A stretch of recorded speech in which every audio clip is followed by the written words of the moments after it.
सिलाई मशीन आप दो तरह से चला सकते हैं, बिजली से चला सकते हैं और AA बैटरी से भी चला सकते हैं। बिजली से चलाने के लिए अडेप्टर का उपयोग करें, जो कि मशीन के साथ दिया गया है।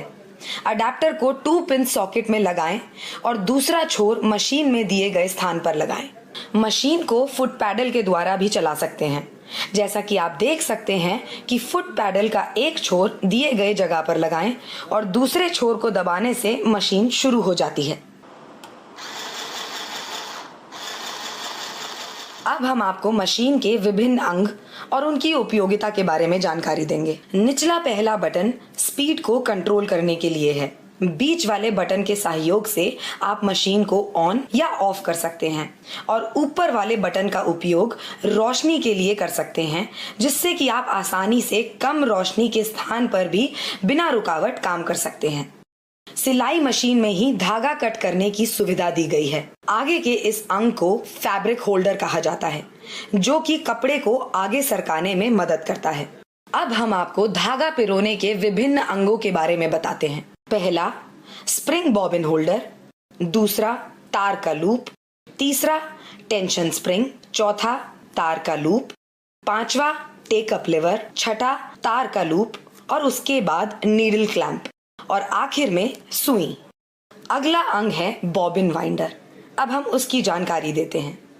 अगर बॉबिन का धागा खत्म हो जाता है तो इस अंग के द्वारा बॉबिन में धागा भरा जाता है। आइए मशीन में धागा पिरोने की प्रक्रिया देखते हैं। पहले स्प्रिंग बॉबिन होल्डर में लगाए गए तरीके से रखें, यानी कि पहले स्प्रिंग, फिर बॉबिन और आखिर में लॉक करें। धागे को ऊपर की तरफ से पहले लूप में पिरोएं, फिर टेंशन स्प्रिंग से गुजरते हुए अगले तार के लूप में डालें। ध्यान रहे, टेंशन स्प्रिंग से गुजरते वक्त आपको धागा टेंशन स्प्रिंग के ऊपर की 2 प्लेट के बीच से ले जाना है, यानी कि टेंशन स्प्रिंग को लपेटना नहीं है या वाइंडिंग नहीं करनी है। उसके बाद अगले तार के लूप में पिरोएं। आगे बढ़ते हुए टेकअप लिवर से धागा पिरोएं। ध्यान रखें, दिखाई गई प्रक्रिया को आराम से करें। अब हम आगे बढ़ेंगे। टेकअप लिवर के बाद दिखाए गए अगले तार के लूप से धागा पिरोएं। अब नीडल क्लैंप के छेद से धागे को नीडल के छेद में डालना है।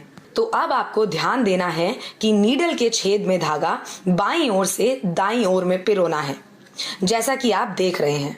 अब हम बॉबिन की प्रक्रिया की तरफ बढ़ेंगे।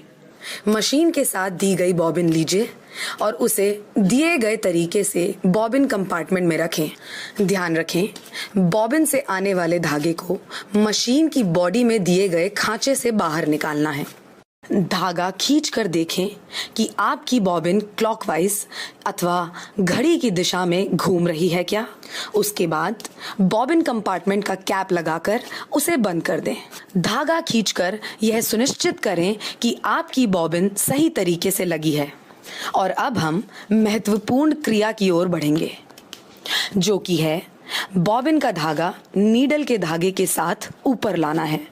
ध्यान दें और दिखाई गई प्रक्रिया को आप पहले ध्यान से देखें और उसके बाद ही उसे करें। अब आप समझ लें कि हमने यह काला धागा नीडल के लिए इस्तेमाल किया है और सफेद धागा बॉबिन के लिए। अब आपको वीडियो में दिखाए गए तरीके से काले धागे के छोर को अपने हाथ में पकड़ना है और दूसरे हाथ से हैंड व्हील धीरे धीरे अपनी तरफ घुमानी है। एक चीज का ध्यान रखें कि आपको हैंड व्हील को लगातार और तेजी से नहीं घुमाना है, ताकि वो नीडल को नीचे की ओर ले जाए। ध्यान रखना है कि नीडल नीचे की तरफ सिर्फ एक बार जानी चाहिए, जैसे कि आप वीडियो में देख पा रहे हैं। जैसे जैसे नीडल नीचे नीचे जाए, वैसे ही आपको हैंड व्हील घुमाते रहना है। जब नीडल अपनी पुरानी जगह, मतलब जहां से वो नीचे गई थी, उस जगह वापस आ जाए, तब आप हैंड व्हील घुमाना बंद कर दें। दूसरे हाथ में जो काला धागा पकड़ के रखा था, उसे आप ऊपर की ओर कर लें, जैसा कि वीडियो में दिखाया गया है। जैसे ही आप उसे ऊपर की ओर करेंगे, वैसे ही नीचे से सफेद धागा ऊपर आएगा। हम फिर से यह बता रहे हैं कि आपने हैंड व्हील अपनी तरफ घुमाया था और अब आप दोनों धागों को बाहर निकालें और पेडल फुट के बीच से पीछे की तरफ ले जाएं। उसके बाद जरूरत के अनुसार धागा खींच लें और दिखाए गए तरीके से उसे काट लें और अब आपकी मशीन सिलाई करने के लिए तैयार है। और अब आप अपने कपड़े को सिलाई के लिए आगे से पीछे की ओर रख सकते हैं। कपड़ा रखने के बाद आप टेकअप लीवर को नीचे कर दें, जो कि पेडल फुट से कपड़े को पकड़ लेगा। और अब आप ऑन का बटन दबाकर मशीन को शुरू कर सकते हैं और आप अपनी मशीन फुट पेडल की सहायता से भी शुरू कर सकते हैं। ध्यान रखें, सिलाई करते समय आपको अपने कपड़े को धीरे से आगे की ओर खींचते रहना है। अगर आप ऐसा नहीं करेंगे तो आपका कपड़ा और धागा अटक सकता है और आपकी मशीन जाम हो सकती है।